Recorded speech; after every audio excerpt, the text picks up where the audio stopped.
Hi, this is Randy Randall of No Age and host of the podcast Hyphenate with Randy Randall. I want to welcome our newest sponsor of the show, DistroKid. DistroKid helps musicians get their music on all the major streaming platforms, and artists keep 100% of their royalties. Hyphenate listeners get 30% off at distrokid.com/VIP/hyphenate. Again, that's distrokid.com/VIP/HYPHENATE. Go get your music streaming everywhere now. I was just a sensitive kind of, interesting thinker, which back then was a problem and now is fantastic.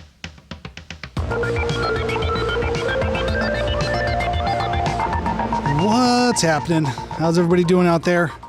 This is the show Hyphenate with me, your host, Randy Randall. This is the show for Thursday, August 8th. How did this happen? July's gone. August is here. Summer is just slipping through our fingers like sand through an hourglass. Very excited to welcome my very good friend, Mr. Tim Biskup, as the guest on the show today. Tim and I met many years ago, and we've gotten to be much better friends over the years. He lives up here in the northern part of Los Angeles, not too far from where we moved, a little over a decade ago. And he was one of the first people I met up in this area, and it was fun. It was fun getting to find out who the neighbors were, what were the cool areas in this town, and it was funny. Yeah. Right after we bumped into each other, he was like, I'm going to go see the Residents. Do you want to come? I'm like, yeah, it'd be amazing.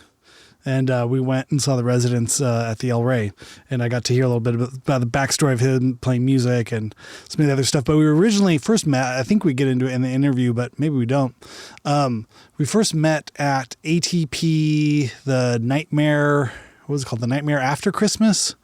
It was the ATP in England that My Bloody Valentine curated. And I was really just, walking on sunshine. I don't know what the right term was. I felt almost out of my body being there. This must have been 2009, something like that, maybe 2010. And Tim was commissioned or was asked to do the poster artwork for the festival. So he had the cool artwork there, and then he had like a little mini gallery set up. And I want to say this was Minehead, or no, could have been the other place, one of the Butlins. Like this, the ATPs in England take place at these like seaside campgrounds. It's kind of like little chalets, little mini hotel rooms, sort of suites, but they're all individual little rooms with a little kitchenette and stuff. And then there's a big sort of like hall for the entertainment and things. And so I think Barry and team at ATP would do would get it on the off season. So anyway, I don't know the whole story how they do it, but anyway, we were asked to play there, and I was just it was insane. I just couldn't believe it. It was one of those moments. It was like, oh, I was such a big fan of My Bloody Valentine, and all the other bands were playing there. It seemed very surreal, and I remember walking through the area and seeing this guy with his artwork out. I'm like, whoa, this is like the poster artwork guy. And then I think Tim challenged me to like an arm wrestling match, but with the legs. I don't know what this game is called, but you both lay on your back and you try to flip the other one over with your legs. It was some kind of like arm. Yeah. I don't know what that's called. It was like arm wrestling with legs. And at that point, I think I was still drinking alcohol and beer and whatnot, and must have been drunk, or at least have had a couple that evening, and it was just the most hilarious thing ever. And I think that's where Tim and I first met, and we just kept in touch, and then until eventually we realized we lived in similar areas after we moved up here, and it's great. Yeah, Tim is so much fun and such a great guy. He has an awesome gallery space called Face Guts that always has new, interesting, cool shows. You can follow Tim online Just look for Tim Biskup, Tim, last name Biskup, Biskup. He also has timbiskup.com, where you can buy prints, you can buy art, you can follow him, get more updates on new shows he has coming up. He's always got new shows. I think he's got a collaboration with Brain Dead, the clothing label, coming up. He helped us. He helped No Age do a cool music video for our last record. I'm spacing on the name of the song right now, but if you look up music videos, you'll see Tim's style. It was this great animation he did, kind of abstract animation. It was really fun. It was awesome. That was very generous and sweet of him to make that cool music video for us. And I don't know. Tim's been one of those kind of creative friendships that just gets better and better with the years as it goes. He invited me to be part of his Big Butter band a few years back when he had a big performance. And then we've also just jammed out. I think we've had a trio of Devin Sarno, Tim Biskup, Randy Randall for a few performances of kind of abstract meditations and sound at the Face Guts Gallery. We've done it a few other places. Methone, I think that's what we called it. I think that was the name. It's some type of a celestial object. And Tim's a super creative, awesome guy. I mean, you'll hear his story here. But it's been great. It's been great getting to know him and jam out. And he always has incredible art coming out, new things. I think I probably have more Tim Biskup art around the house than any other artist. He's very generous and has just been very sweet and great with the kids. It's funny we have kids around the same age. And it's such a fun guy. So Tim, thank you very much for coming on the show. Thank you everybody for listening. And don't forget to go to timbiskup.com. Face Guts is his gallery. Find him on Instagram, follow him, and watch for more shows. Go buy his book. He has an incredible kind of biography and pictures, Tree of Life. Just has a bunch of great art. Go buy all of his art. Go buy his books. Go see him do live graphite drawing. He does a lot of really cool live drawing on his Instagram. So he's doing fun, cool stuff. You will not be bored. That's for damn sure. So here we go. Here's an interview with Tim Biskup.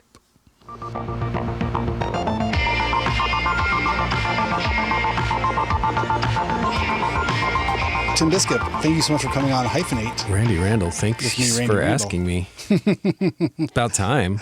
Hey, you know what? I didn't want you to be one of those like early interviews where I didn't know what I was doing. Right. Now I'm very seasoned. Now I have at least 5 interviews under my belt, and I kind of know what I'm doing, as you've witnessed with me fumbling with the mics. You're one, but I gotta say I'm probably 40 interviews in. Yeah, but only a handful of people have done them in person. So the in-person one is harder. The eye contact is important, I think. I don't know. No, I feel like... Don't you fucking look at me. No, you know how everybody does things a little bit differently. But no, I've enjoyed having people come over. Like I was telling you as I was setting up the mics and stuff, like there's so much more technical jumping around. When the online ones are basically like a Zoom, like a recorded Zoom. Yeah. And it's easy. I've gotten used to those. I thought this would be more the thing. This is the authentic experience. Yeah. But I've realized I fuck with my mic so much more, and I just become more self-conscious doing it this way. But but it is what it is. It's good. Yeah. I'm sure there's something we'll gain from it. Yeah. Well, I appreciate you taking the time to come over. Tell me a little bit about yourself. Oh man. No. I think the better question is, where do you come from, and how did you first get started in the creative pursuits? You were mostly known as a visual artist, but you do several other forms of art and also run a gallery, and are also a drummer and also a performing artist. I think the hyphenates can go on further from there, but we'll begin with those pursuits. Yeah. When did you first know that you were a creative person? I mean, I think I was always creative in a way that was problematic. As a kid, I was creatively thinking about not wanting to go to church and, not hating school and other ways to think about reality that didn't fit with what I was being held to. Yeah. you know, experiential creativity. You were Yeah, I creating guess experiences for yourself. Yeah. I mean, I guess situation. I was just a sensitive kind of, interesting thinker, which back then was a problem and now is fantastic and helpful, in most ways. Yeah. But you were out of the box, as it would later be known. Yeah. I mean, I always loved making art and, I just coloring and drawing and writing stories and, playing with sounds and things like that. It was definitely always in me. It was not very well understood by my parents, I don't think, who were kind of looking for practical things that I had going for me that they could, for a direction to push me in. And well, what kind of household was it? Was it a buttoned up house? Was it a very serious, straight-laced house, or? I think that it all kind of revolved around my mom's desire to go deeper into the woods. Ooh. That was really the driving force of my childhood. Was we were always backpacking and camping, which were sort of what my mom could muster as far as like her real desire, which was just to be in the middle of nowhere. Wow. And to explore the deepest recesses of the forest, Wow. And where was this in the world? We started out, we were in Woodland Hills. Okay. And Southern California in LA, and my grandparents had a house in Malibu, so we went back and forth between Malibu and Woodland Hills, and it was great. And then we went backpacking and hiking all the time, and then a car drove into our house in Woodland Hills. Oh my God. Yeah. We lived on a kind of busy corner with a stop sign that would always get hidden behind this orange tree. Jesus. And somebody came around the corner and hit the gas instead of the brake and just flew across the lawn and landed in the house. Were you there at the time? Were you home? We were all sitting there eating night? breakfast, and my brother was in the bathroom, and the car hit like in between the like breakfast nook and the garage.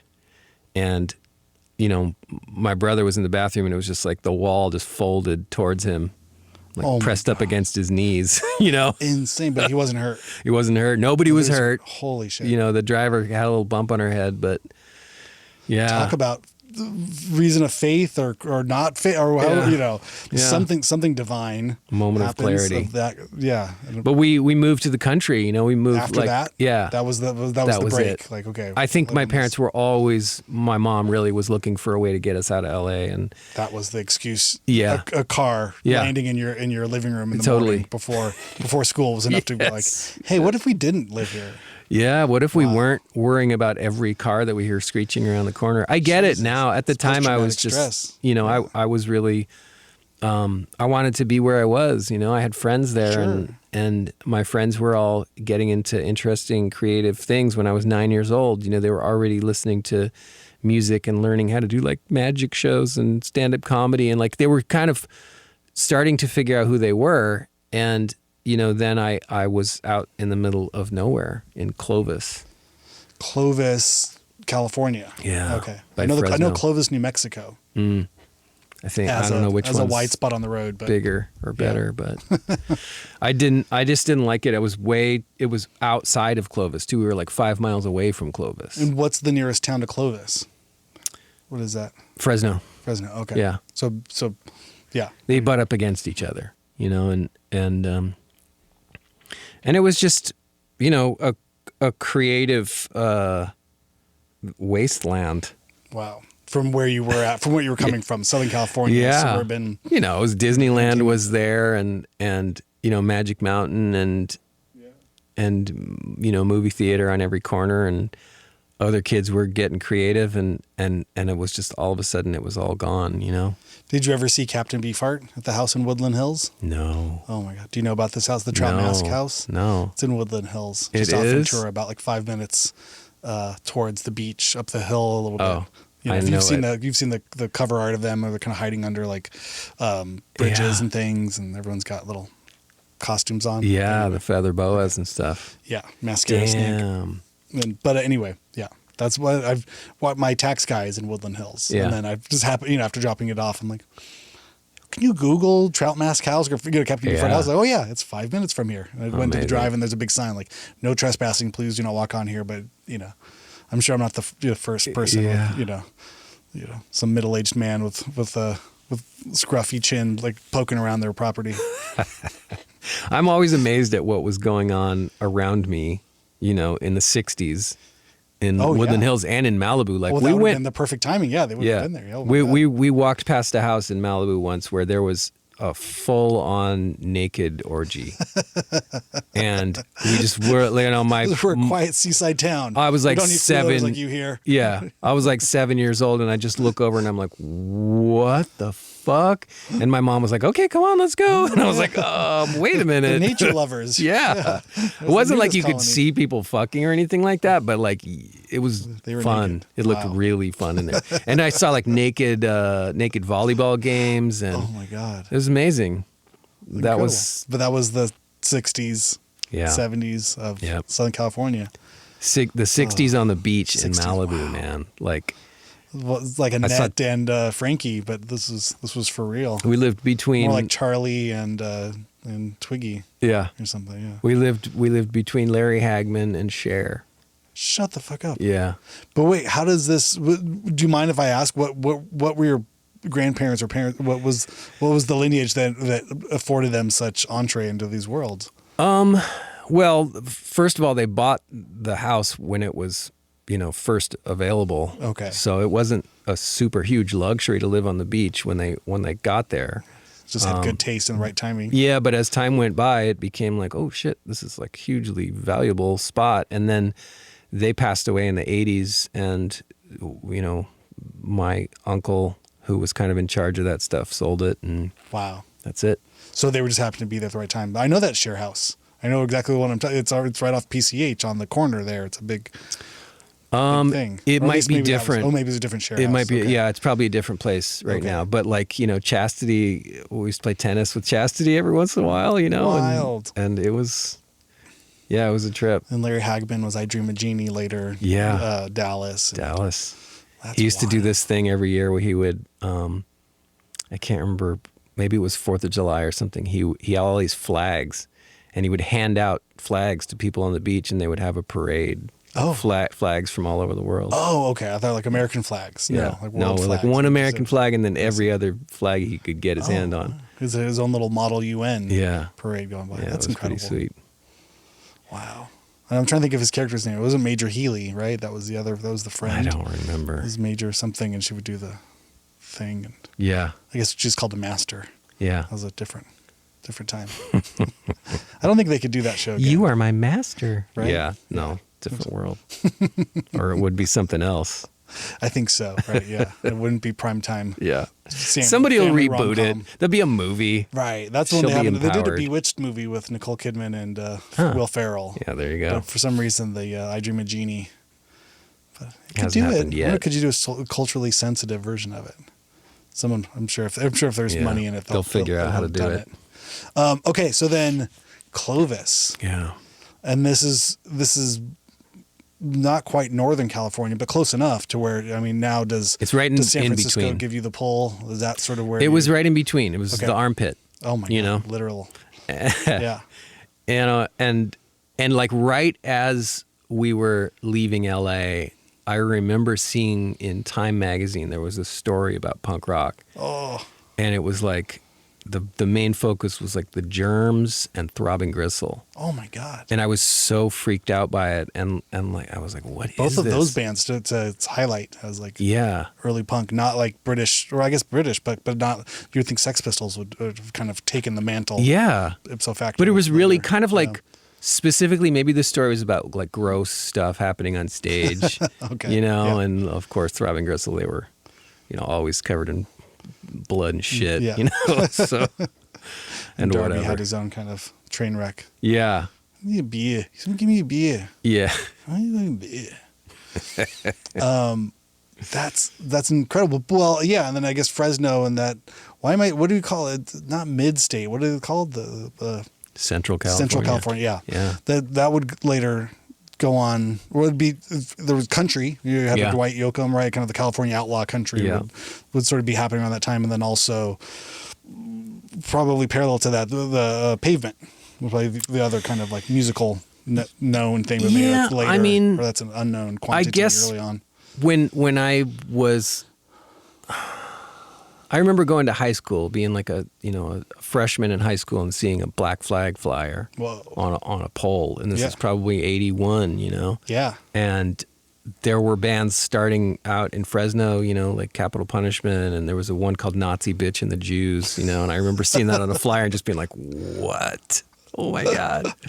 Okay. This was probably a Pettibone image or something on the flyer. Yeah. And we had a skateboard ramp at our house that my dad built us, and we were way out in the country. So, every once in a while somebody would show up, and the drummer from Capital Punishment, this guy Mike Branham, showed up, and this is, early 80s, maybe 82, 83, skated the ramp, and then there was a drum set in the garage that one of my older brother's friend had brought over, and he sat down and started playing the drum set, and it was like he got sounds out of it. He was like, he knew what he was doing. Like, it's like you're,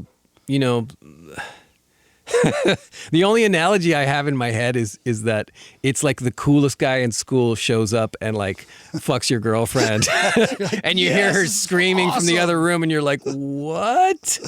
It was like that. It was like he sat down at that drum set and he did things to it that I was just like, oh my God, it'll never be the same. I'll never be the same. I don't even understand like how you would hit drums that hard. His arms seemed like they were 10 feet longer than mine, and oh my God. And he was a huge dude. And so seeing that, like when I finally went to a punk rock show and I saw them play, I was like, I think he's the best drummer in punk rock. Wow. And he played with MDC for a while. I played with Steel Pole Bathtub, and the guy just was a power master. And I ended up playing with that band eventually with Capital Punishment. I joined the band. And I felt like I was using pretzel sticks, as a drummer on drums. Yeah. I was tippity tapping. I'm a very light drummer. I don't play super loud. Some giant steel-toed boots. Yeah, he was like using baseball bats. Oh my God, that's insane. I saw. Oh God, what is it? Don Caballero. Why am I spacing on the drummer's name? But basically, whatever version of, a reformed Don Caballero, it was just the drummer and two guys. Yeah, my brain's not recalling his name right now, but he literally, it was like, like bread, like, looked like wooden dowels or like baguettes, like for drumsticks. Yeah. Like this makes no sense. I've never seen a drummer play like that with these just giant pieces of wood. Like that makes no sense. It's amazing how many different styles there are of drumming. And, and as I've gotten older and just like had all this space around me to kind of like evolve, I play very lightly, and when I get around people and play with other people, I'm always like, oh man, I'm not like it's reminding me of how different I am and how particular my style is, and it's the same way with art. Well, you have a nice kit too, and it's tuned well. All right, I sat behind your kit, and it's the kind of thing you don't want to bash it. Yeah. It's like boom, bung, they're tuned. It's an instrument. Yeah. Whereas I think, there's another school of thought to percussion that is more for target practice and for fury and closer to a martial art than a musical pursuit. Yeah, exactly. Yeah. Yeah. I hit things now. Yeah. But again, that's just right. It's your place on that creative sort of spectrum of your approach to things. Yeah, I'm dainty. So what happens next? This takes you through high school, and by that point are you painting, or is music mostly the pursuit at that younger stage, or is art kind of happening parallel? I think music was always I always understood that it was like it was fun, but it's like I just didn't want to try and get into the business of it. It just seemed like it was, I don't know if that was just an intuitive understanding that I have or not, but I always thought, making art is going to be the thing. Partially maybe because every time I was in a band, it was a shit show. And like trying to work with other people, the idea of just making music myself hadn't really occurred to me. But trying to get a band to just play a show and all know the songs is hard enough. Yeah. Trying to get a band member to to play something that you want them to play it's a whole other story, Yeah. So art seemed like, I gravitated towards it because I was fully in control. Okay. And, the thing that came out was all my problem. For better or worse. Good or bad, it was like if it was good, it was Yeah. you got the congratulations. If it was bad, you took the blame, but you Can't blame you anybody could take else. credit for that. Yeah. That's amazing. But it's such a funny way to think about it too. Like, I'm going to take the more stable route of visual Making art. art. Yeah. This music thing, just it's an unknown quantity. Well, and really the most stable musical experience I've ever had has been playing with my younger brother, who, we understand each other on a different level. So, Yeah. we work together very peacefully, and, if we ever have an argument, it's always resolved pretty quickly. You know, it's great. Yeah, I mean, as somebody in a long-term musical relationship, it pretty much turns into that. Even if you weren't born brothers, you become brothers over the decades, and with all the fun and good and bad that entails too. You're like, you get on my nerves. You know all the buttons to push. Right. You know all the things. You know all the things that siblings know about you, and how, again, just but it's just the music. Yeah, a musical relationship is so intimate. Yeah. And it takes a lot, and to have to. You get to know each other. Yeah, and mostly it happens when you're a kid, and there's no you're completely social, but you have no social skills. Right. But the social part of your life is the utmost importance to you. But you know nothing about it. So you find yourself in a lot of rooms. Yeah, you find yourself in a lot of rooms with a lot of shitheads.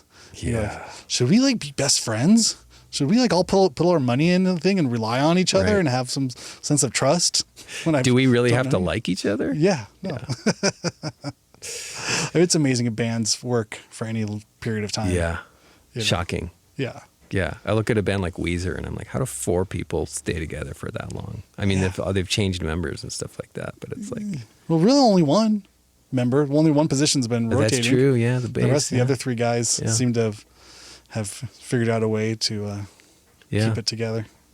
But Brian wasn't the original guitarist either. Oh, no? Is there a different guitarist? Yeah. He got in before, as they were making the first album. Oh, my God. So I know all this stuff because I know Brian. Okay. So it's like, but there was a guy before him. Yeah, there was a guy before him. They were a 3-piece? No, there was another guitarist, and he wasn't cutting the cheese, so to speak. The mustard. He was probably cutting too much cheese. Oh, my God.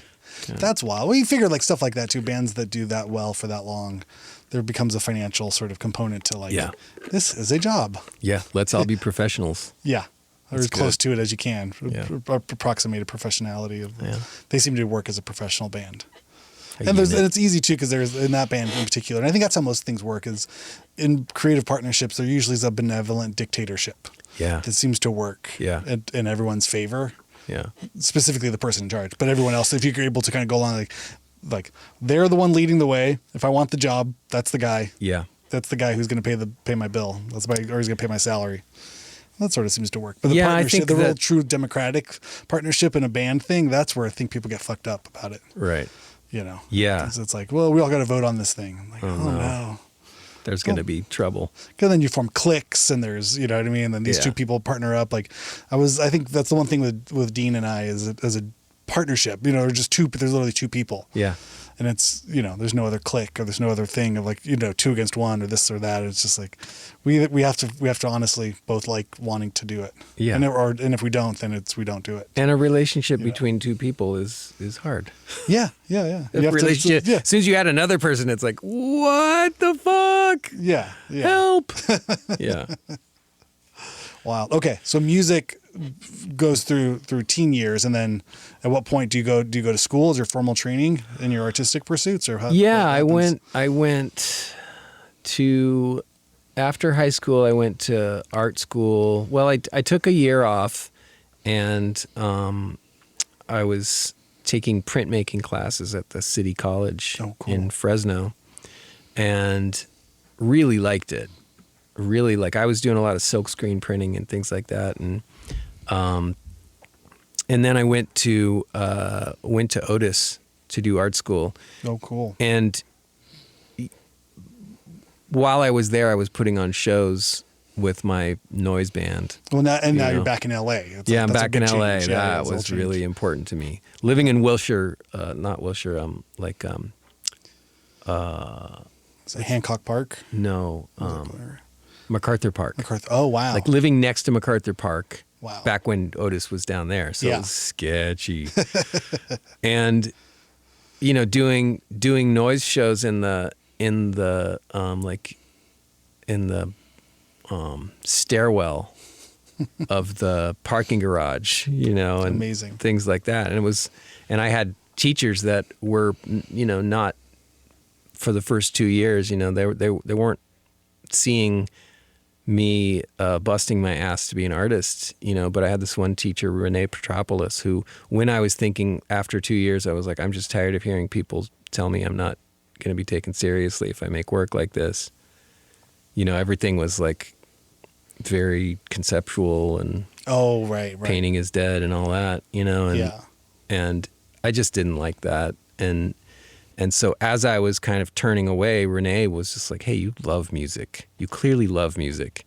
And my friend Carol Karumpas was like one of the senior teachers at Otis, she said she's making a new album. She's looking for people to work with. Why don't you go talk to her? And so when I left, I immediately just started working with Carol, who had a fucking Guggenheim grant. She was like one of the really successful artists at the in my orbit, and I hung out with her for the next year and a half making her album with Chaz Smith, who was an incredible composer in his own right, and we all worked together, and so I got this just master class in experimental music making, production, songwriting, artistic thought, feminism.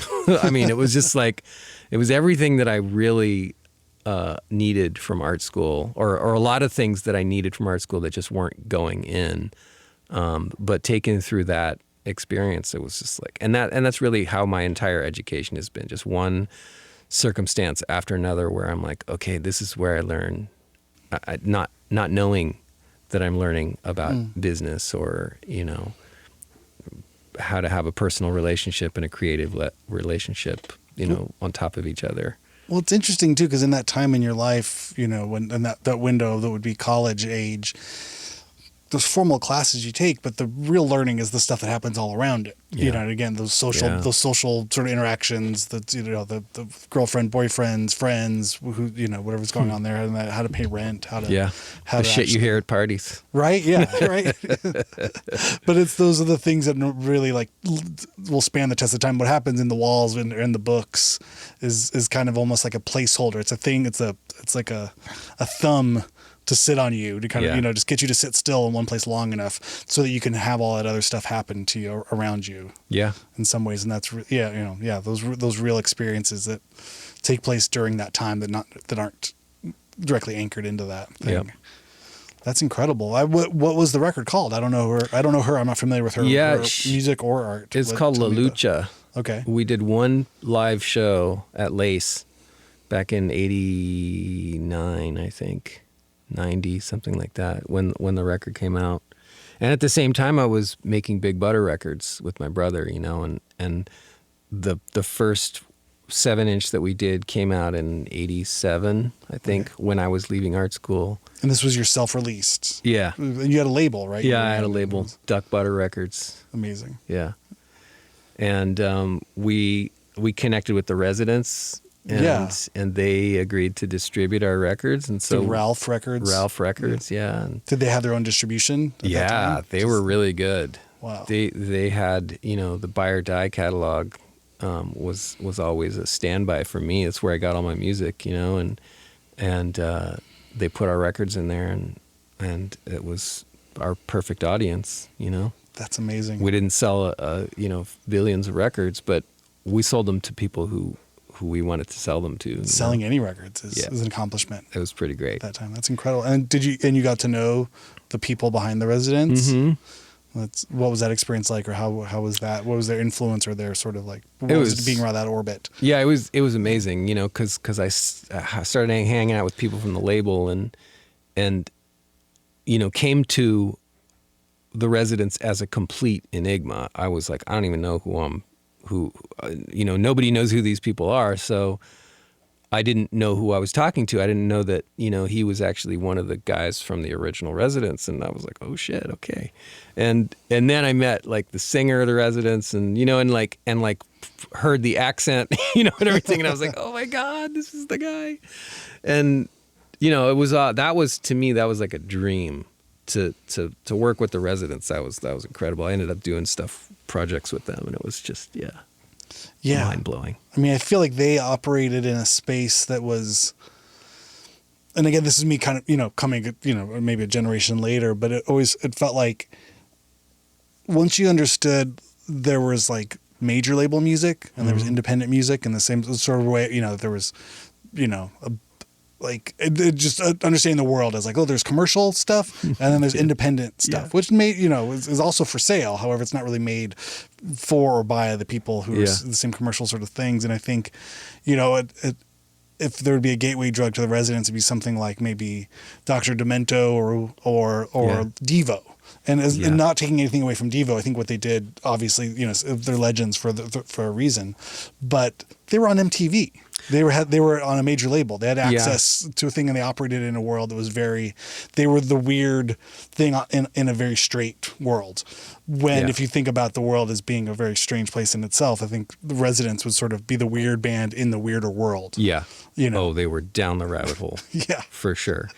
But also like having conversations with them and having early on in those conversations, like the frustration about not making enough money, wishing that they would just have a hit that was there. They would have used. They could have had a Whip It. Sure, I love that. Absolutely. Yeah. I mean, that would have been a dream. And they had moments where they were like, "Oh, maybe no," and and that I think that resonates with me. That has always resonated with me. That there's a part of me that's kind of like, well, everybody wants to make enough money to pay all the fucking bills with one stupid thing that you do, but you don't really want to be known for that for the rest of your life.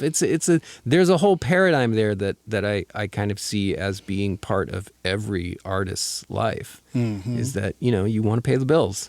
That would be nice. Yeah. You're still going to do it. You're still going to act, even though you don't have a hit film, or TV show. Yeah. But man, it's a focus, I think, for a lot of people, like in the back of your head, at least on some level. But seeing the Residents make things that were like, not encumbered by that desire being too extreme in them. They made choices that were so purely artistic and bizarre that I was just like, yeah, man, I kind of don't get it, but this is powerful. But you respected their process and their creative that like sort of vision. God damn, what was the record? Our Fathers or something like that. It was like, I don't know, this crazy story about these twins and there was like a rape component in there, something like that. It was like it was really almost mythological intense. in a way, almost like Greek myth or something. It was, yeah. But you think about even just like the giant eyeballs, like not too far off from the Power Dome or from the Bougie Baby kind of, you know what I mean? Right. Like there was elements that were like, oh, they were branding before it was branding. They had a brand. Well, and they were connected as well. How's that? I don't know. I'm not sure how much to say, but there was a romantic connection. Okay. Between people adjacent to the Residents and adjacent to Devo. Oh, I see. Like there was one.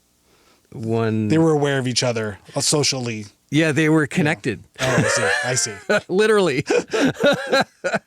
Incredible. Yeah, it's so weird because there's. I don't know why I draw maybe because the time and the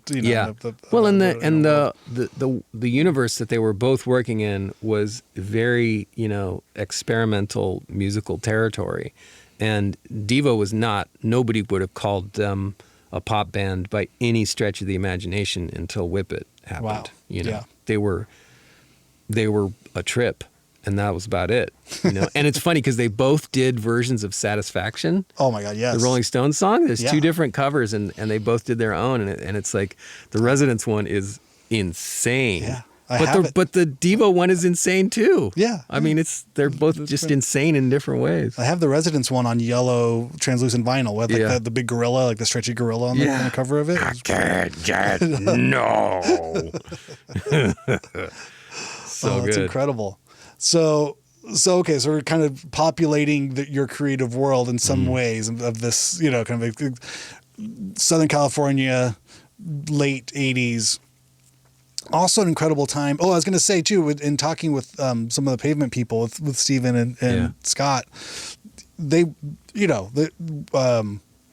Steven's band opened for Black Flag in Fresno. Oh. And it was called the Raw Dogs or the Dogs or something. Jesus, I don't know. There was something in that time, but anyway, right, somewhere in that zone. But also, I mean, the amount of music, and I mean, this is like now LA being run by Jane's Addiction, as kind of a large band, Southern California sort of like social movement that I always kind of consider like, as I had two older brothers that graduated high school in 88. So that was kind of their generation. I was born in 81, but I kind of knew. Art school for me. Yeah. So it was always like Jane's Addiction. Anybody in that world, it was like Southern California skateboarding. So it was Jane's Addiction. I think they, much like Oingo Boingo, before them, were just the nuclear bomb of social kind of contemporary artistic. Yeah, Community FK before that. Well, I don't know that band. That was his band. That was Perry's band before that. Saw them play with Christian Death, maybe. Was Psy Ops or what was it called? Psycon. Psycon, that's something. Yeah. That was I don't know. I saw Jane's Addiction open for Nick Cave and the Bad Seeds. Ooh. Yeah. Where was that at? It was at the Olympic Auditorium. No, it was at a theater some theater downtown. Wow. Yeah. It sounds heavy. Used to go see Psychic TV and the Butthole Surfers there. At this theater downtown? Wow. Yeah, like big, beautiful theater. Velasco. Before that. Yeah, I mean, it was, it was the 80s. Yeah. It's too long ago. It's probably all apartments or divided up into 16 different small. Yeah, or Mexican, maybe it's now a theater, I don't know. Maybe it's now the Orpheum or something. Incredible. I think it's hard to say. It's so cool. So so that world, I mean, what was your music? Were you playing around these places outside of doing experimental shows in hallways? Like, were you locked in with that world or like interfacing? No, I was going to shows at Lhasa. I was seeing like Steaming Coils and Freshly Wrapped Candies and bands like that, that were really like the extensions of the LA Free Music Society shows and things like that. I was seeing all that stuff. Listening to a lot of like Nurse with Wound and Psychic TV and Test Department and all that kind of like gothy noise music. Yeah. And did you have floppy sweaters and bangs that came into your head? Yeah. Okay. Yeah. So much of that. That's where I always feel like the real like goth stuff was always just in the floppy sweaters. Yeah. Like the secondhand store, like knitted cable sweaters that are just hanging poorly on you. I was kind of a goth in high school. Okay. So like senior year in high school, I was getting pretty gothy. I had a crimping iron. I was listening to Strawberry Switchblade, and you weren't afraid to put some eyeliner on. Yeah. When the night hit you. That's great. I had by that time, this is a weird side story, but I was going to school in Lake Tahoe at a ski racing. Whoa. Like a private ski racing school. This sounds like a John Cusack movie. It's totally a John Cusack movie. And I had friends from LA who went there who were like full on punk rock kids. And that was, really, and they were like playing, Malcolm McLaren and all the like really interesting, weird sidebar musical things. The Duck? Duck Rock. Duck Rock, yeah. And, Public Enemy and stuff like that, or Grandmaster Flash, really, at that point. But, my musical world was scrambled by that time, You're right. There was no making sense. It didn't need to make sense. But I loved Christian Death. I loved, a lot of the kind of gothy stuff that was happening. And so we call it death rock back then. Yeah. Or industrial or whatever. Yeah, goth is sort of a pejorative, or such a larger umbrella, I guess, Yeah. in the sense of, yeah. Yeah, I feel like I started hearing about goth in the late 90s, early 2000s. Before that, it was all just like death rock and, Drill. dark noise. Yeah. Yeah. Yeah. So I came out of that, like the album with Carol came out like right around the same time that the first Big Butter album came out. And I learned so much from seeing Chaz work in the studio and make tape loops and things like that, and took on a lot of weird techniques, and then I had a record store in Fresno for a long time. Oh, and what was that? It was called Ragin' Records. Okay. It's back, actually. The original owner brought it back now. It's doing really well. I think they have like 2 locations in Fresno. That's amazing. Yeah. But you bought it from him and then sold it Well, back to him? I partnered with him. Oh, okay. He had it open for a while, and I came in as a partner, and we did, we booked shows, and we had in stores, and we were like a real thing.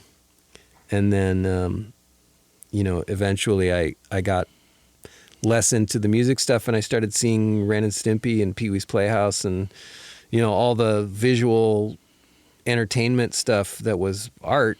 As far as I could tell, I'm like, oh shit, there's the art that I like. And I moved back to LA to do animation. I was doing skateboard graphics and stuff like that while I was doing the record store. And what brands were you doing graphics for? Do you remember? I started out, the first one I did was with Santa Cruz. Okay. And then it was People and Planet Earth, and it was all owned by this guy Richard Mediver, who was had left Santa Cruz and started his own thing around the time when I got into it, like early 90s. Oh, that's cool. Late 80s. Yeah, Slicks. Did you ever get into, or are they still the big boards? Yeah, no, Slicks. Like yeah. Okay, that was that time, yep. The first one I did was a Tom Knox deck. Whoa. For Santa Cruz. It was a Slick. I have the Pettibone, the Tom Knox sticker up there. Ah, yeah. Yeah. Yep. That's incredible. That's really fun. Yeah, I'm intertwined. And working with Gons, I used to get letters from him with just like Sharpie drawings. Oh and, my God. Incredible. Turn these into graphics. And so all the 60/40 and Cooled stuff I did, and Okay. yeah. That was before Crooked, before Blind. Yeah. Or whatever he was at in those Could have been concurrent. Okay. With different companies. From what I understand, he was a little bit, there was some gray Fast area. and loose. Yeah. That was the Captain Beefheart problem. Signing too many contracts at once. Yeah. And then so animation then it sets your head on fire with that. Yeah. Like, well, this is an opportunity to kind of take visual art further. Yeah. And a lot of those, like you said, like a Pee-wee's Playhouse thing, there is, a Gary Panter, there is, these things like Rick Heitzman and like real Wayne art. White. Oh my God. Yeah. I mean, those three, that trio was mind blowing. And now it's like, talking to those guys about it, I have a different understanding of it now. But for me, it was just like, holy shit. Like the Residents and Gary Panter are working on the same show with this crazy dude who acts like a kid. I'm like, sign me up, man. I love it. And then, Ren and Stimpy was just like really fucking good drawing and really wild ideas and subversive for the time, but got over in such a way too. Yeah. It wasn't changed the whole thing. Like it. What did you do with Pee-wee? I don't know if I know the backstory. I didn't. Oh, you didn't? Oh, I didn't. You were just turned on by it. I just saw it. Amazing. Yeah, having seen it. And I didn't work on Ren and Stimpy either, but I ended up working with, John on the Bjork video that he did and some other things. And, it was amazing. The dude changed my perspective on, my responsibility to get good as an artist. Like he really dropped a hammer on me the first time I talked to him. I showed him my work and he was like, yeah, you got a lot to learn.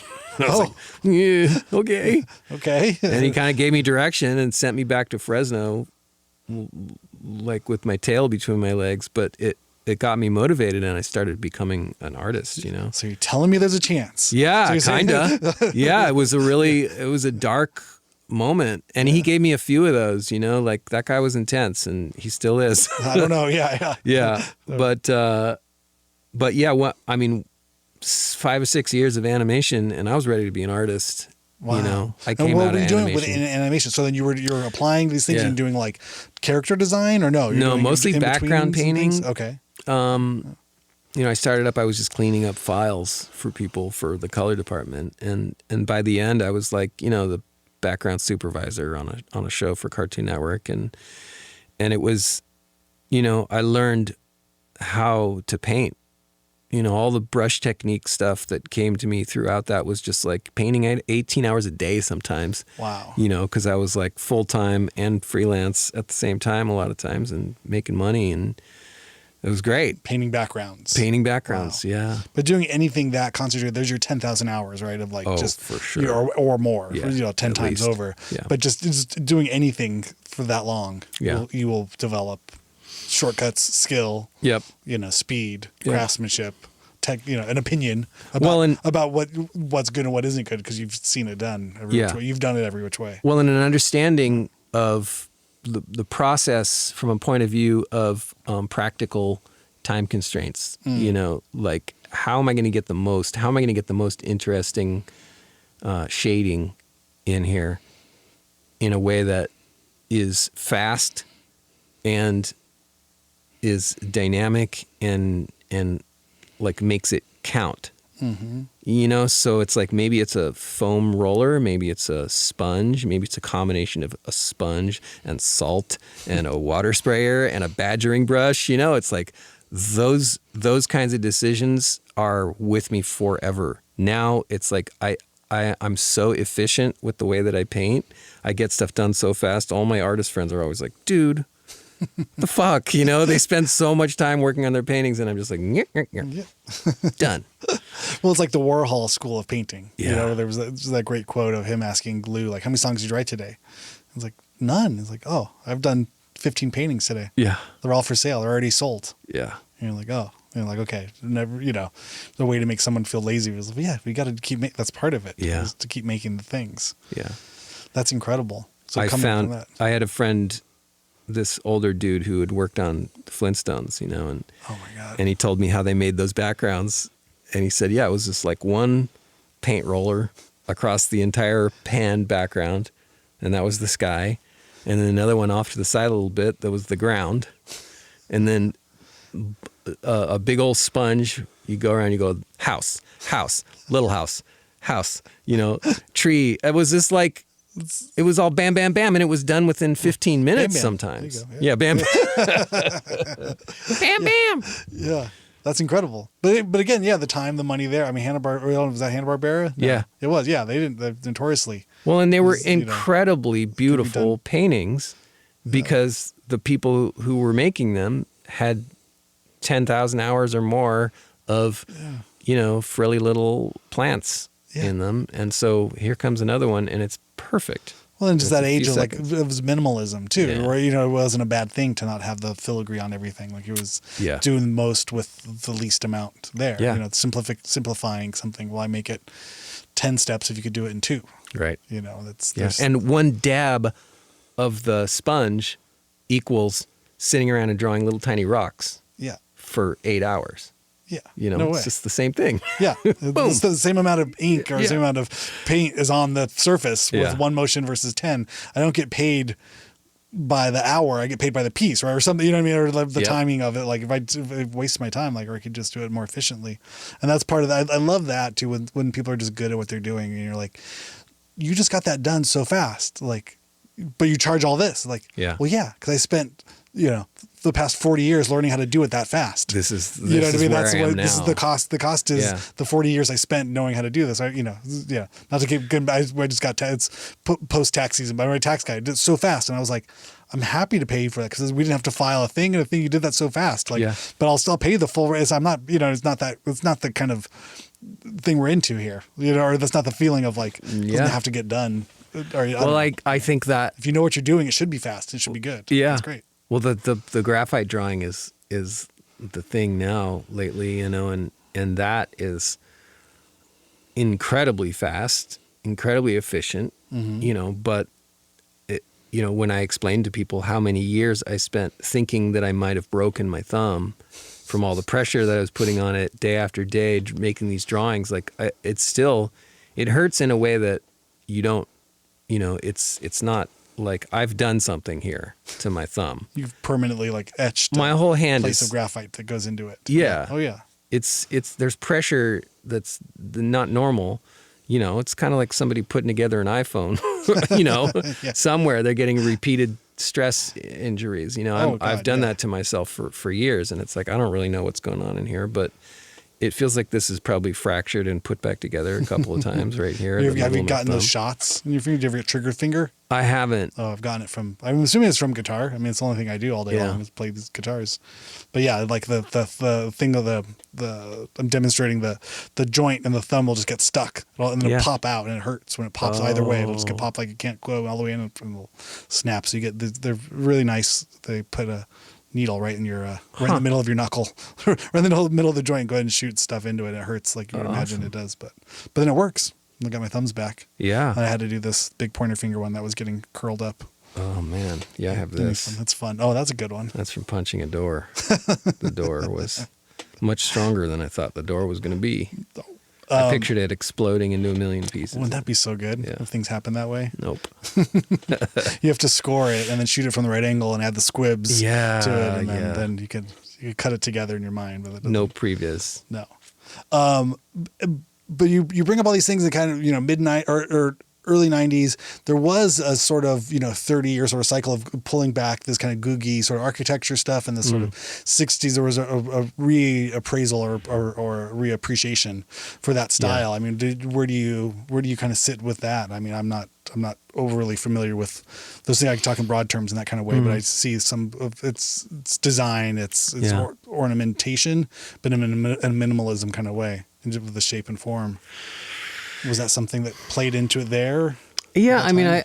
I grew up looking at Disneyland a lot, and I grew up seeing, you know, a neighborhood full of modern houses. You know, there were, you know, and on the beach in Malibu, there was Neutras and Schindlers and, you know, John Carr and all these like amazing architects had done all this work out there. And so I grew up seeing that. The grocery store was designed by Neutra, you know, and I didn't know this until later, but it's like, you know, really everything that I saw were like 40s and 50s design choices that were left over in the 60s and 70s. And so the work that the design sense that I've really gravitated to is 50s-ish, maybe a little bit into the 60s, maybe now more into the 70s, but you know, John Kay used to say that retro, when people say retro, they just mean good design.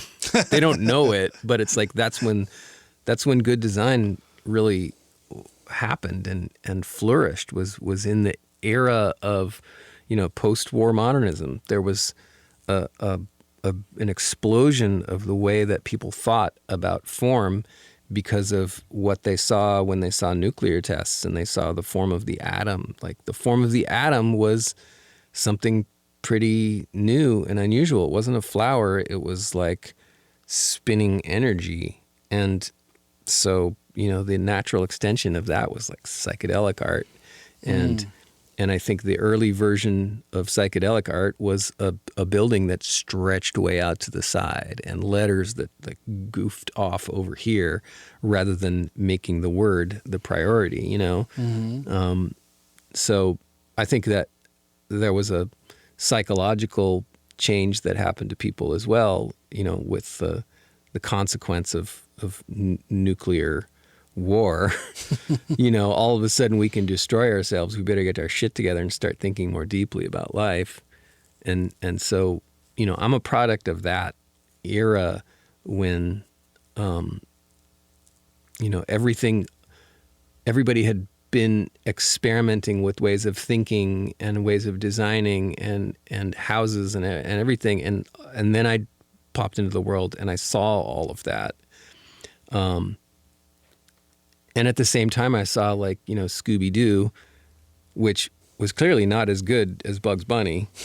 And it took me a long time to understand why. And it was like, that was post all these people experimenting with limited animation, with UPA and things like that. And it was just kind of lazy storytelling, you know, limited animation for the purpose of moving the story along, not necessarily as an artistic choice. And so that like shitty era of animation was what I really grew up with as a contemporary, Thundercats and stuff like that. You know, it was just like, it wasn't very good. So when I saw Ren and Stimpy, I was like, oh my God, this is real animation. This is real, like, these characters are really doing something, not just standing there going, dab, dab, dab, dab, dab, dab, dab, you know, like Daphne.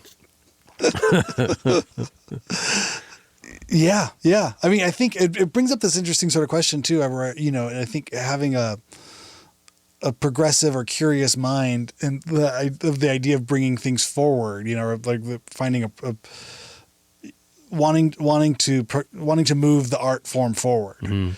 That at some point there's always, I think I found within myself somewhere in the late 20s or my late 20s of understanding of, it's like there's things that you can do because it would be progressive, but they're not necessarily artistically or creatively interesting. Yeah. You know what I mean? Where it's like the form and function sort of, you know, just in the sense of music or, you know, writing the new thing, or there's a sort of the dawning of it, like, well, has everything really already been done? And this kind of this postmodern sort of feeling of like, what I'm more interested in the creative sense than in the progressive sense of the thing.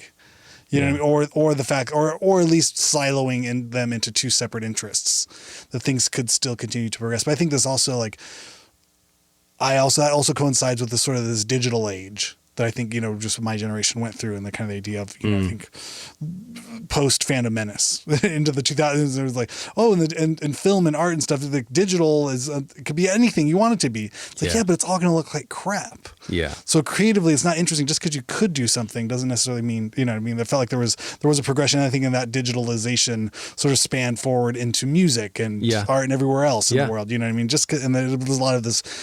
They're doing it because they can, and I usually just saw the fallout of that. And I don't know if, you know, in terms of the sense of what, you know, you're talking about the cheapness of it or the fact that it could happen. Well, my interest in music kind of coincided with the arrival of multi-track recording at home. You know, it was the Tascam Porta 2 showed up in my brother's life when he was in high school, and I had a TAC 4-track reel-to-reel. Oh yeah, that showed up in my life when I was in art school, and the combination of those two things were really the dawn of Big Butter, you know, and the way that we worked those two machines back and forth was what made our music what it was. And as I grew up, and, you know, technology changed and all these other possibilities came into my life, it got less interesting, because the thing that defined that music was the need to work around the limitations, and putting us into this little corner and having us have to like fight it out and get something out of that was interesting was powerful. And so now that's, I think, why I gravitate so much towards teenage engineering stuff, is because there's limitations built into it. It's just, you know, they understand that, I think, you know, and they present it to you in a way that's like, well, you can use this thing without really knowing anything about synthesizers. You just start twiddling knobs, and you'll find a sound. Yeah. But, you know, I think it's the same kind of thing. I heard music all of a sudden get like really woof, like you hear some of these like jazz musicians get their hands on a synthesizer that makes, you know, things sound like a full orchestra, and you have some real garbage coming out, you know? Sure. Because, yeah. I know but I like the idea of, you know, retro design being good design. This idea, you know, of sort of like, it is a time and place, but if you look at in terms of some type of subjective quality to something, you just go, well, this was just better. I don't know if you've seen this film Rango. You know, that's Gore Verbinski, like computer animated thing. Yeah, the Johnny Depp was the voice. Like that. It was a lizard. In the desert. I don't know when it came out. 15 years ago. Yeah. I'm just going to throw it out there, something like that. I remember seeing it before kids, just being a fan of film and animation and stuff, and I saw it and it's like, that is better than it has any right to be. Yeah. And then showing it to the kids, and the kids like it. Yeah. And showed my mom, and we had a whole family thing, and the kids picked it out. Like, oh, this will be great. This is actually a fun, enjoyable. It's not one of those, my mind is glazing over like a donut as I watch this thing. Yeah. It's actually an enjoyable, it's good storytelling, and it's based on this. It has like a almost a Shakespearean type of act structure. There's a chorus that recalls everything, and that does this really like narratively like sophisticated style of like plant and payoff, and does unexpected all the stuff you want to turns happen in any kind of Yeah. storytelling. It's beautiful, but it looks great too. Yeah. And we're watching it, and my mom and Shan both at the same time was like, why is this so good?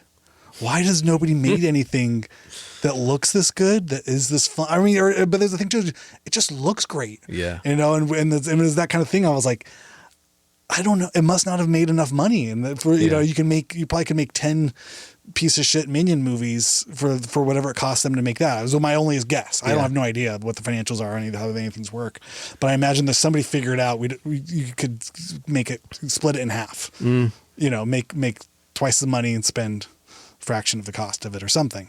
Yeah. But it just looks incredible. It was really one of those things. And I don't know anything else really about the film other than just being a fan of watching when it came out. But it was that feeling of like, I gotta see they got it better back then. And not just being an old man shaking my fist at the sky. Like, I like things from my childhood. It's like, this I saw as an adult, and it's just functionally, subjectively looks better, feels better, is funnier, just has all the stuff you'd want to have. And it's like a John Ford, you know, kind of Searcher Z type, or Man Shall Be Balanced. It does all the Western motifs perfectly. It's great. But anyway. Yeah, I think like for me, you know, having a kid as well, and seeing the difference between movies now, and you know, you look at a movie like Encanto. Oh yeah, you know, which I think is incredibly good, brilliant, really well made, and like the Frozen movies, you know, they're very heartfelt and very well constructed, and they make sense, and they're enjoyable, and they don't feel like they're preaching to you too much. Yeah, and there's a theme, and they tie it together. It's And then there was that like Weird World movie or whatever that. Oh yeah, that didn't work. Where should have, God, it was so close, but it's like they pushed so hard on teaching everybody to be inclusive and having it be, you know, covering all the bases of race and gender. But that stuff doesn't. I feel like that's all the stuff that like. If your story's good, go put all that in there. That's fine. Yeah. Doesn't matter. You know what I mean? There's like, you know, I imagine in Canto, you know, there's a few non-out characters that are, you know, that represent very, you know, much on the LGBT spectrum. For sure. And it's great. And that's the way it works. Sure. It works. Like, because they're not making Louisa, the muscle bound sister is like, okay, well, that's a very kind of like non-binary type of character, but it's not, you know, it's not overly stated or in any real. way or it's another. Real. But it's There's like a real experience people are shapes and colors and sizes of everything. Yeah. But you just have them but let them be the character. Right. She's more worried about the pressure on her shoulders than about getting a girlfriend or transitioning for this to that. It's, you know, she has her own character needs and wants versus the type of thing. Yeah. I just think the story wasn't very good of the Strange World one. Yeah. Design was okay. It also hit right around that Quantumania thing, and I think they both did the same gloop glop, digital goop kind of design stuff. It's like, is it design? Yeah. Is it lack of design? Is it something? Oh yeah, and the fire and ice characters. What was it? Elementals. Elemental. Like I just could have been good. I didn't see it. It's hard to look at the characters that are nebulous, you know, that are just kind of on fire. Right. Yeah, no form. No, there's no line to it at all. And it almost lacks that sense of like commitment to I don't know. I can't criticize. I haven't seen it, but in the sense that a voice. You know what I mean? Where there's committee storytelling, which I think is very prevalent in major That's films. The torture of working in animation. Really, like I can't tell you a single thing that I worked on that I'm like, yeah, man, that's really good. I worked on that. I'm really happy about it. You should go see it. It's so hard to make good animation that because it takes so many people. It takes so many people, and then there's the executives, and their goals are different than the creative goals, and you're fighting the whole time. You know, really, filmmaking, storytelling in general is just incredibly complex. And that's why I think I've, you know, pushed so hard into just, you know, me in the studio making a thing. you and in your art studio, Yeah. making your art. Yeah. Again, back to the band world. Yeah. Like, why be frustrated? Why waste my day trying to get everybody to line up the way I want them to line up versus I'll make it. Yeah. I know. I would imagine your design, your work has probably been in that world in one form or another. You've either been approached or have approached other people in that space. Yeah. Is that something, again, this just, were there failed launches of it, or just no, it wasn't meant to be? I mean, ever since I left animation, it was funny because like the guy who was running Cartoon Network at the time, chased me out to my car when I left. It was like my last day, and I was gathering up my stuff, and he came out and he said, "Hey man, if you ever want to do anything, you just let me know." And I was like, "Awesome." And I've talked to him a couple of times since then, and I'll say, "What do you think about this?" And he'll say, "Well, this is kind of what the budget would look like, and this is what the situation would be," and it's just never been really worthwhile. Yeah. It's always been like, well, goddamn, then I'm going to have to start doing this, and I'm going to have to start thinking like this, and my art is going to get affected in this way. And I heard Tracy Emin talking on a podcast a while ago. She's a painter from, artist, and she said, people keep approaching me with these film ideas and with, like, what would you do if you did a film, or why, you want to write a book, or you want to like that. And she said, I'm a painter. Like, I have a lot to do in the painting territory, and realizing that, like, when I heard that, I was like, God, yeah, that's true. I think of movie ideas all the time. I think about, like, wouldn't it be fun if I did, this project or that project, stuff that's outside of painting and drawing. And it sounds fun, but it's like, man, I have plenty on my plate with drawing alone, it's, I'm much more useful doing that to myself and to everyone around me. It's like that. So trying not to lose my focus, trying not to be like everything. And the other day I moved my drum set out of the studio and put it into the gallery, and it's there and it's not set up, and it's like that's a tough thing to get away from. But now I have my drawing table set up in the spot where the drum set was, and it's got a beautiful view of the foliage outside the window and the yard and everything. And it's like, man, I needed that spot. Yeah. The place of focus, like, all right, this is... Yeah. Well, and I think all those things, what I've noticed within my own creative process is so much of the balance and the ebb and flow influences each other. There's times where, I have to walk away from one thing to find another thing. Yeah. And then I find my way back, and it's too much of one to the other. But it's recognizing, having that kind of open dialogue with your own creative sort of like engine is good. And you just have to follow it. It's not always up to you. You're like, I'm just really feeling this thing, or I'm not really feeling this thing. I need to find the place where the energy is. Yeah. If the energy is over here, then that's your responsibility as a productive, creative person, is to follow that energy and not feel bad about, but I'm supposed to be this, and we're supposed to do that. It's like, well, and energy can be a lot of things, whether it's getting a positive feedback from other people, or whether there's money attached to it, or whether there's, that energy could be, here's what I need in my life to have happen right now. Yeah. That kind of stuff. And if I put energy into this, I'm getting something back from it. That's the hardest part. I think that the thing that I find most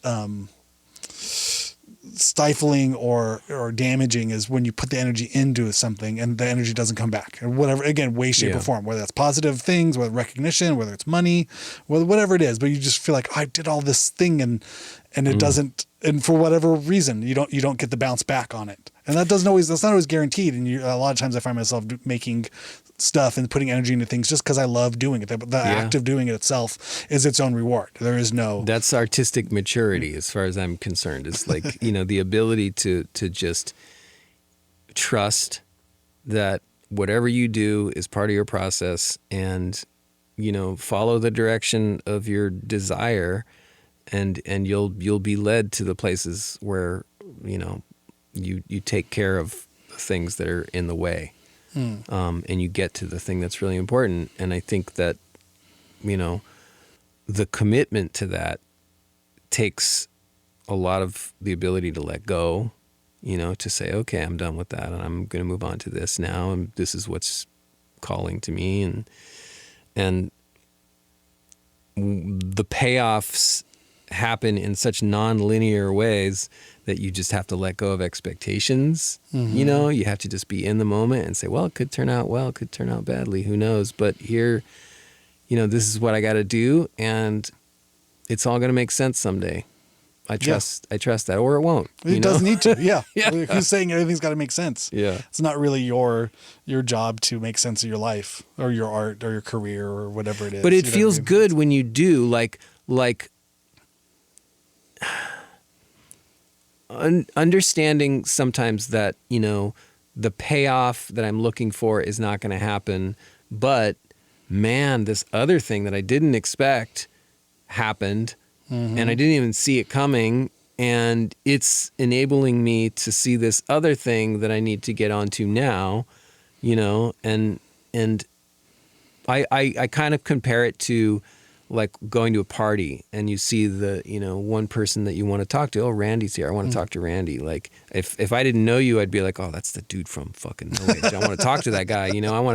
I really want to connect with him. I know his music, but if I'm at a party with 50 people trying the whole time thinking about how can I talk to Randy, I'm not talking to those other people. I'm not paying attention to those other people. I'm not engaging with those other people in the way that I should because I'm so obsessed with fucking Randy. Right. And the first person that I talk to, if I'm just open and present to them and I tell them what I'm thinking about, they might go, oh, who really thinks like that is Randy. Come over here and talk to Randy. You never know. No. Or it might be that person is really the person that you should be talking to at that party, or that the person next to them or something like that. Oh my God. Yeah.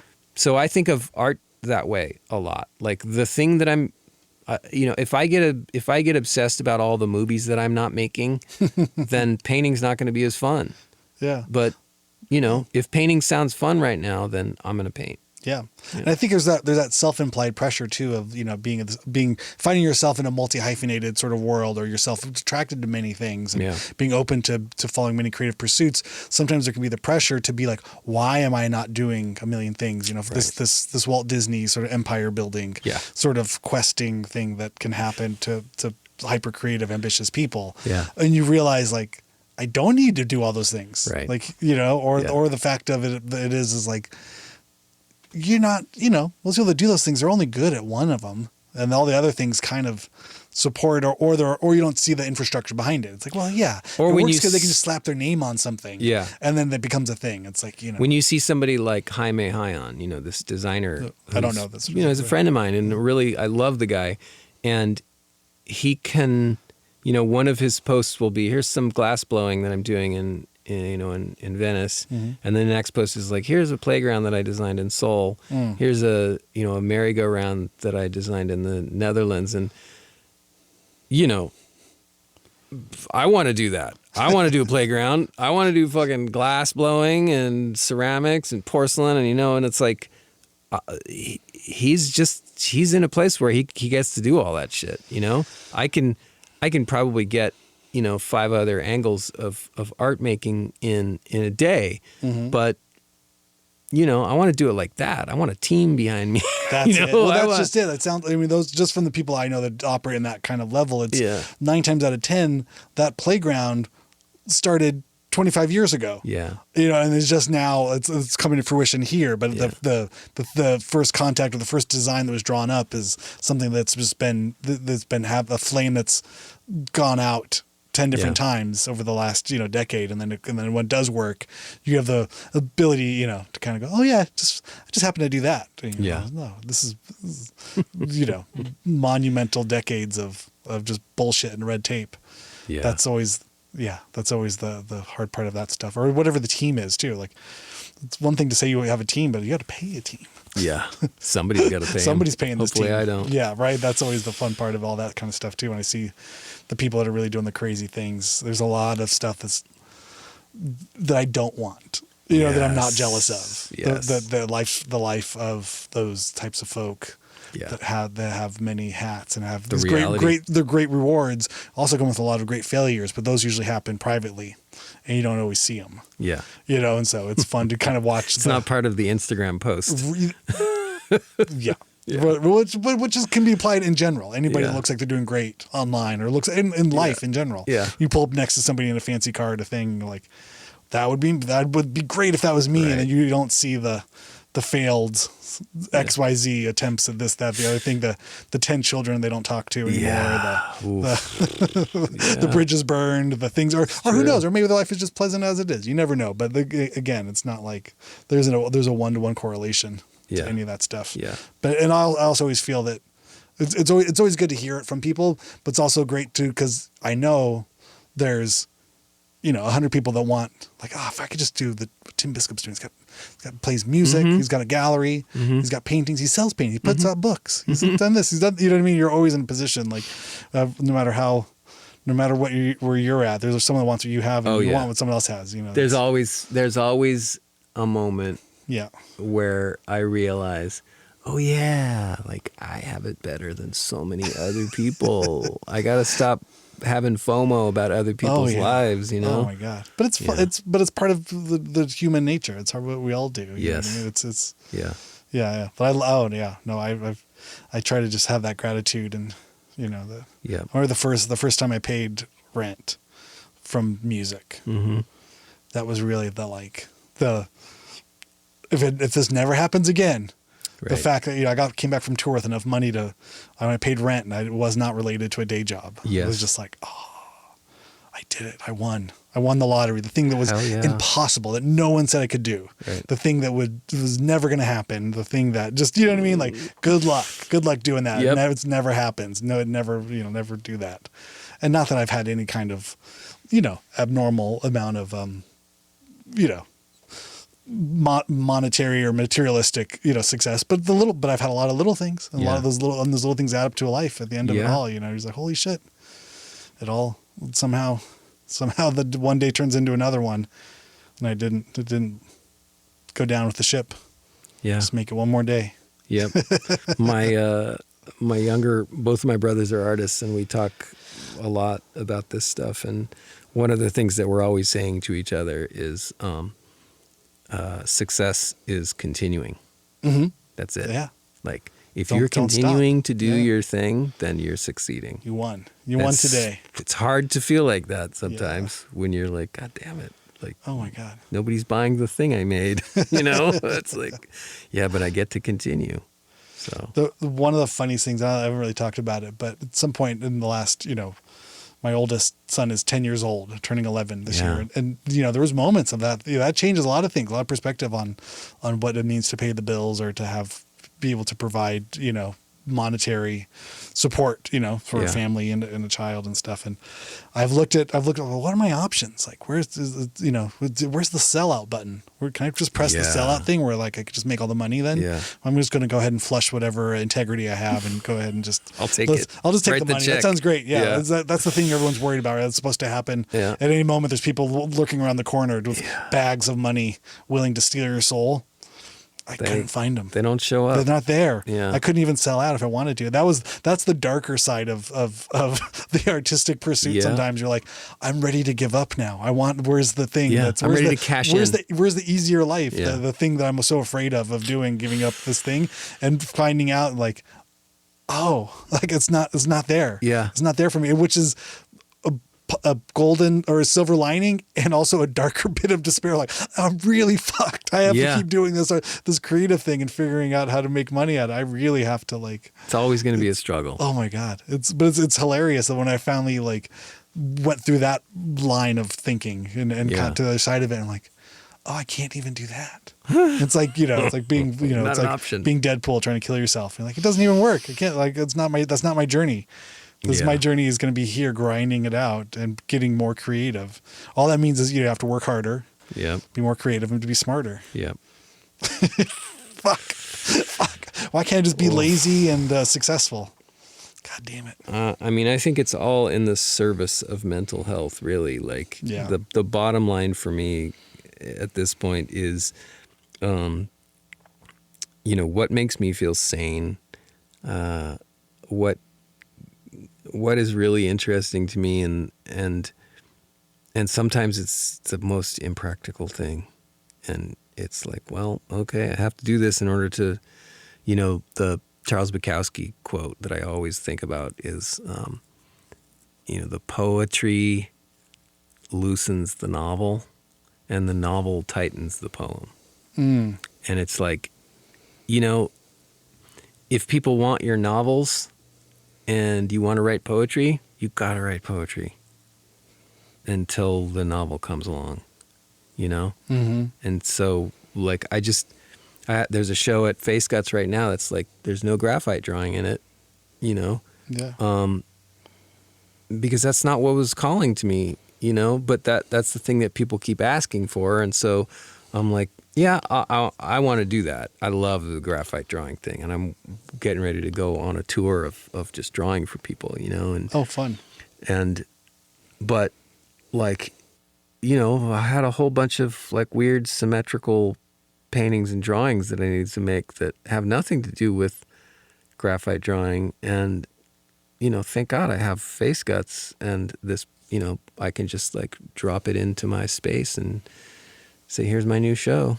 Yeah. It's great. Yeah. You've created an outlet for yourself too, to find a way to like, here's where this is at, process through it, go put it up for sale, whatever needs to be there. Part of the deal. On to the next one. You like it or not, doesn't matter. Here it is. Yeah. But that comes with age and maturity as well, where you don't have you're not beholden to another third-party gallery to then reject or accept or promote or encourage or discourage. That's it. It's not, it's not part of the ecosystem that you needed. Yeah.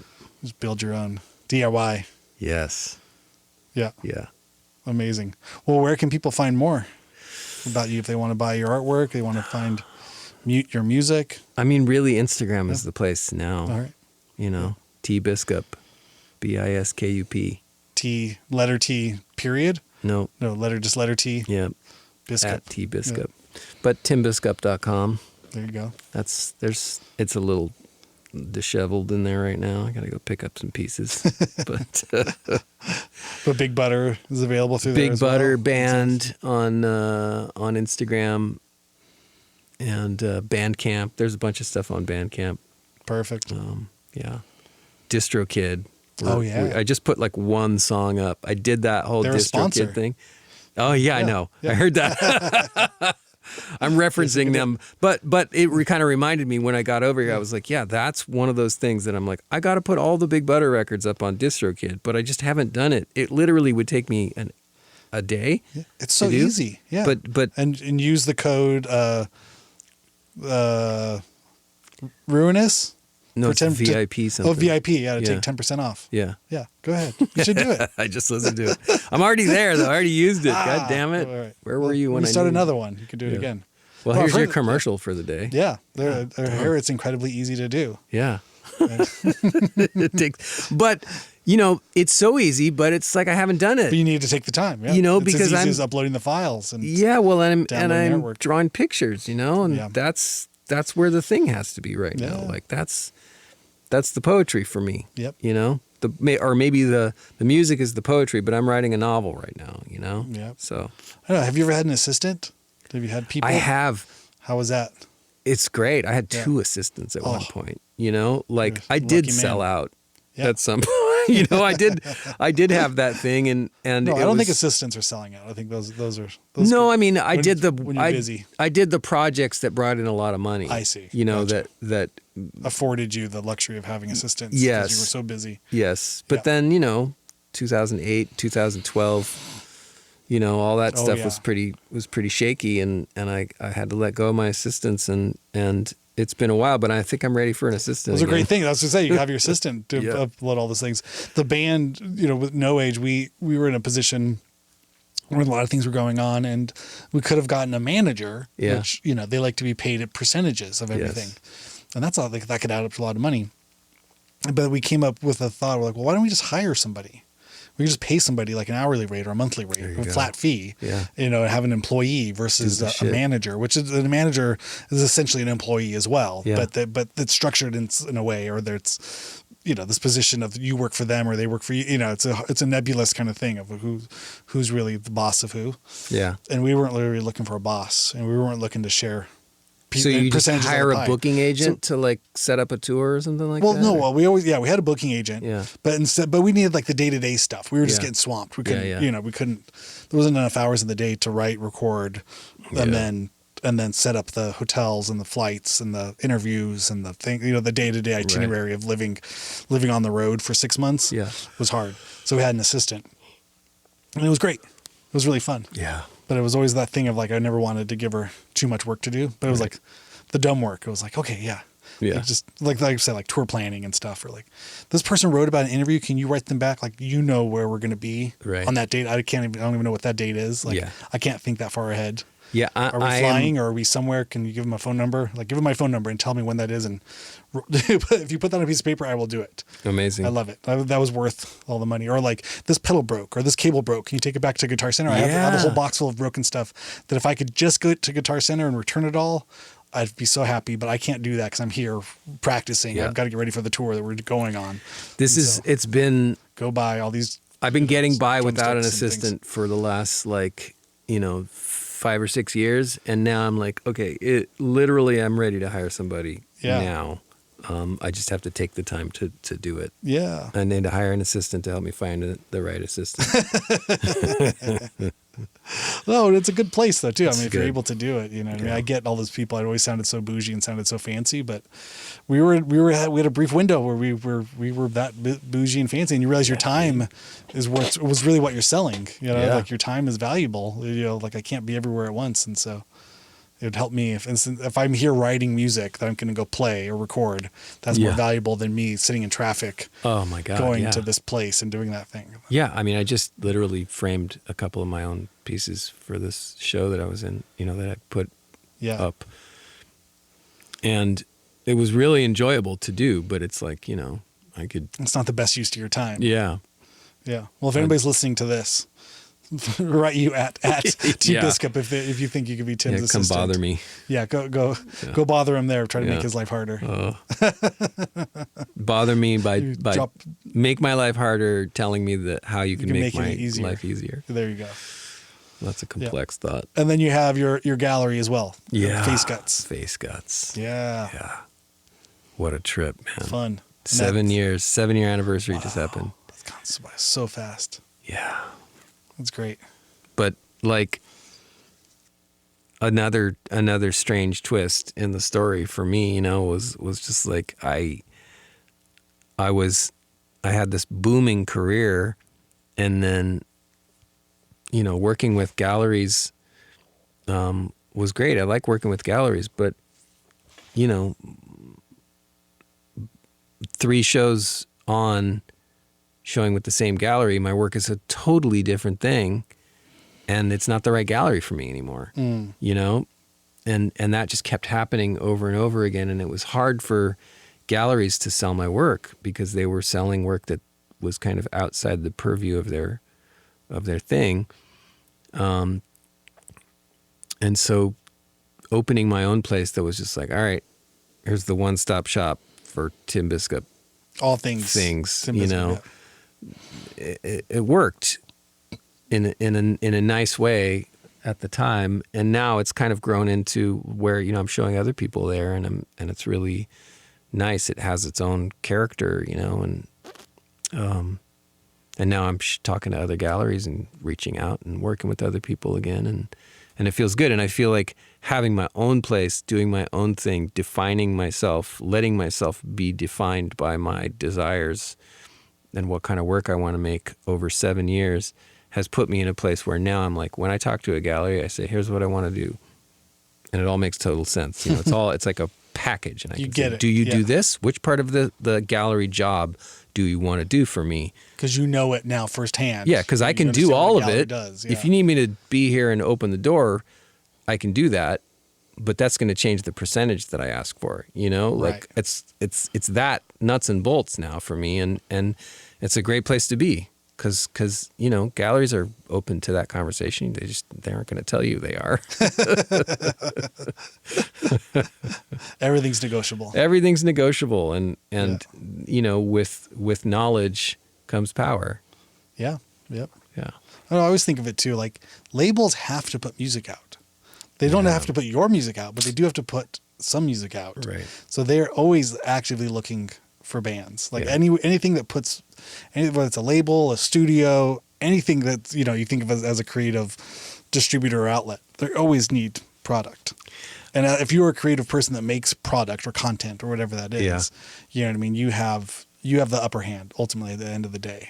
I had this creator. enlightening conversation with a movie producer once who, you know, very big time movie producer who I was like, you know, friends with and just pitching an idea to. And they said, let me send you this producer. And the producer came and met me for coffee and said, listen, you bring this guy a big project with a great idea and he loves it, worthless. You bring this guy a great idea, beautiful project, he loves it, and you've got a team of people to make the thing. You've got a production house. You've got actors already on board. If you bring him that, he will dump a shitload of money on you. Oh, okay. He will pour the bucket of money over guy. your head. He's that yeah. guy. Okay. And I was like, oh, okay. And quickly realized I'm not going to do that.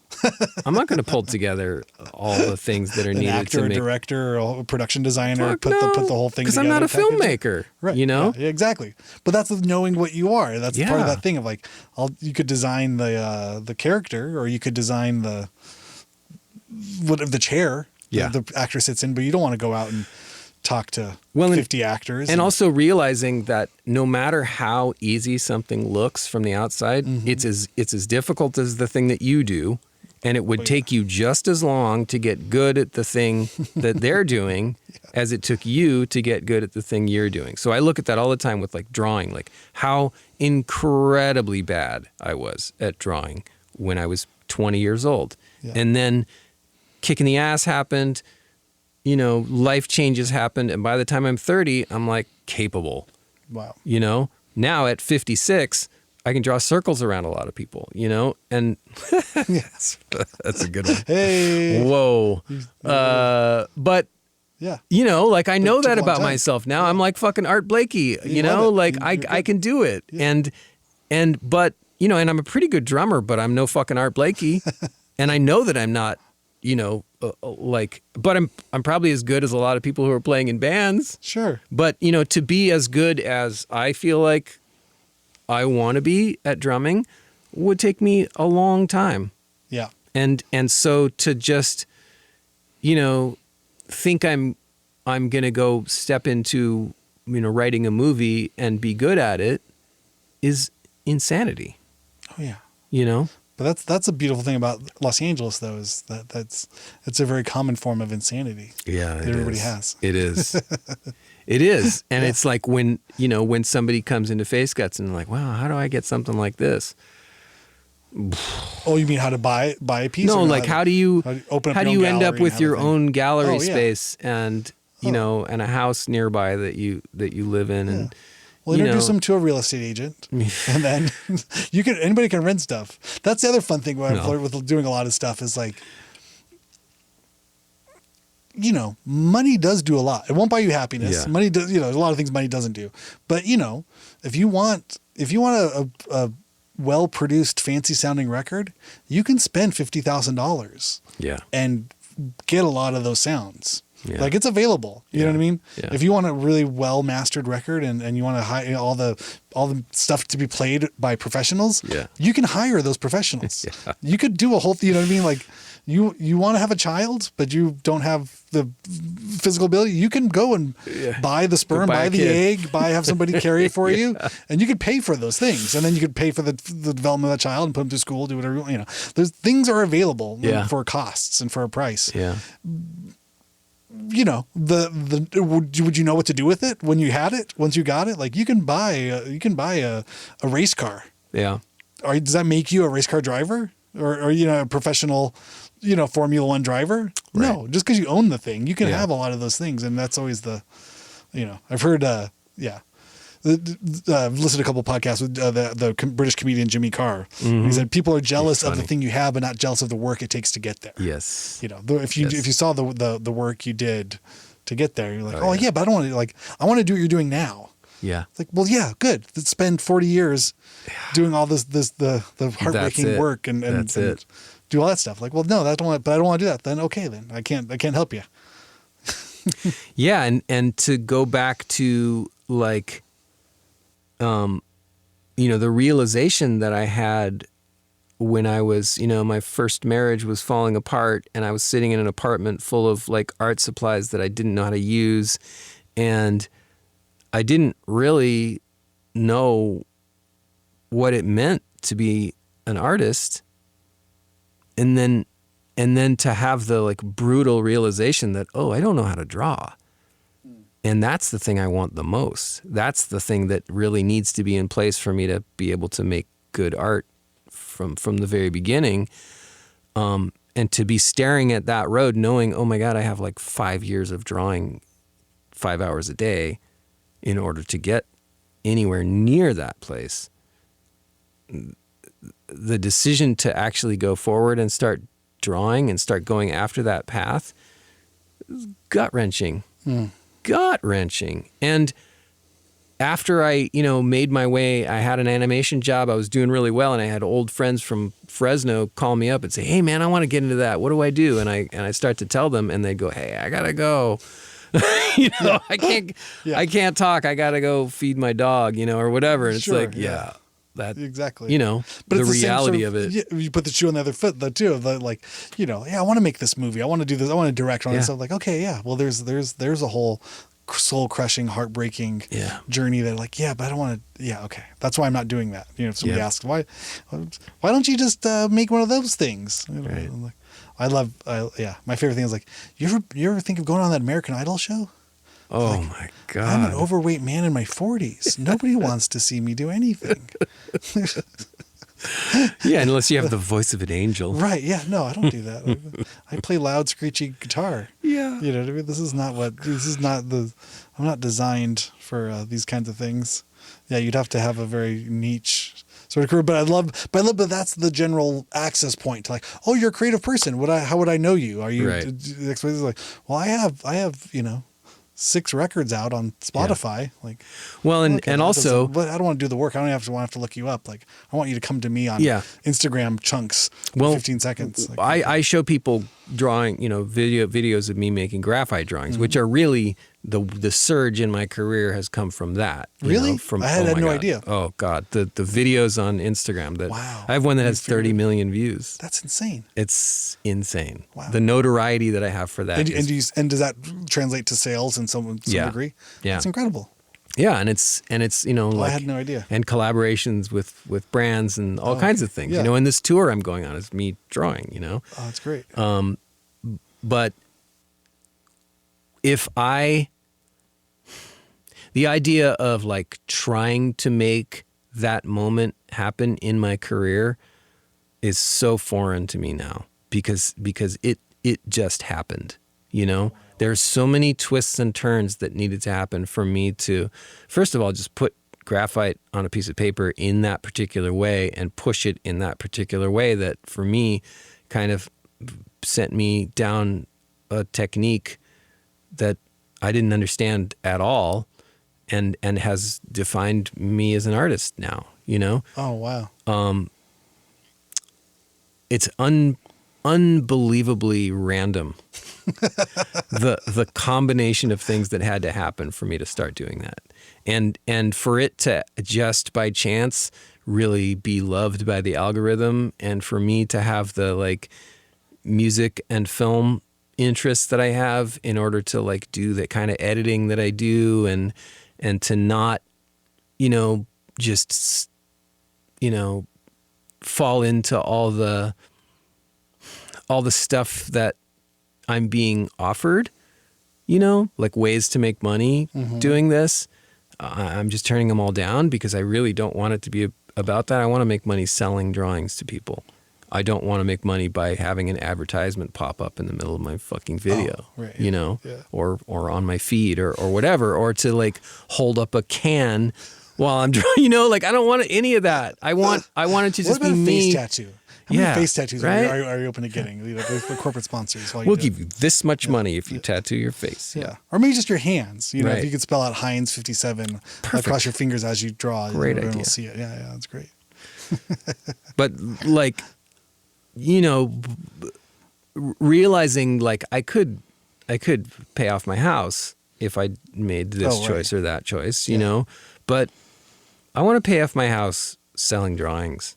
Yeah. You know, I'm a purist in that way. And I saw what happened before when I decided to do things that made me a lot of money. And, you know, all that money's gone now. And those projects are still out there, you know, winking at me going, yeah, remember this? Oh my God. And it's not anything horrible. It's not like I, you know, but you know the story behind it. That I know the feeling of like, wow, that's a lot of money. Yeah, I guess I'll do it. You know, that has not sat well with me years on, because it wasn't that much money, and it wasn't, you know, the fact that it wasn't a project that I really wanted to do is it feels like a bit of corruption.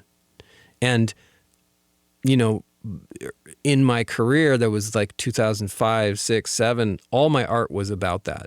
I can see it now looking back on it, that I had basically like, you know, done some things that didn't sit well with me, and I was trying to find a way to express my dissatisfaction and self-hatred, you know, and I did it, and I got through it, and like shredded my audience, you know, and now what I'm doing is like really pure. It feels really pure. It feels really straightforward. It feels really honest, and that's the response that I get. You know, people say, oh, I'm mesmerized by it. And it's like, yeah, good, because this is the real shit, man. That's incredible. It's taken me a lot of work to get down to this. And it's all incredible. My dirty laundry's out there. You go look at my, you know, my history, and it's like, you know, all the twists and turns that I took to get to where I am are that's a life. That's it. It's not, it's color. That's how it works. Awesome, Tim. Well, thank you so much. Thank you. Yes, there he is, Mr. Tim Biskup. Thank you, dude, so much for coming in here. It's, again, one of the rare in-person interviews, not online, not over the interwebs, but two dudes hanging out in the garage. I wanted to make sure I updated all of Tim's info. I asked him, I was like, what's going on? Anything you want me to plug, want to promote? He said, yeah, I have a lot going on at Face Guts coming up, so make sure you go find Face Guts online. You can follow them on their Instagram account. You can also follow Tim at his Instagram account, Tim Biskup, TIMBISKUP. You can also go to his website, timbiskup.com, and sign up for his mailing list. There, go to his store, buy prints, buy original drawings, sketches, paintings. He also has a cool collaboration coming up with Braindead, and he's working for new paintings for an upcoming show. So lots of new stuff coming up from Mr. Tim Biskup. And yeah, thank you so much, Tim, for taking the time. Thank you to everybody else for listening and taking the time. Don't forget distrokid.com. I think I got a brain fart there. distrokid.com. Go there for discounts and signing up. Thank you, DistroKid, for being a sponsor. Also want to give a shout out to Audioscape for all of their help with hardware. They have an incredible assortment of rack gear that they've been very generous with me and shared. I've been using their 1176 compressor, as well as their EQPA awesome tube EQs. They also make an incredible VCA series compressor. They call it the G stereo. It's kind of like a G bus. It sounds awesome. They have great gear. Go find them, audio-scape.com. And I will see you all on Monday. Have a good weekend.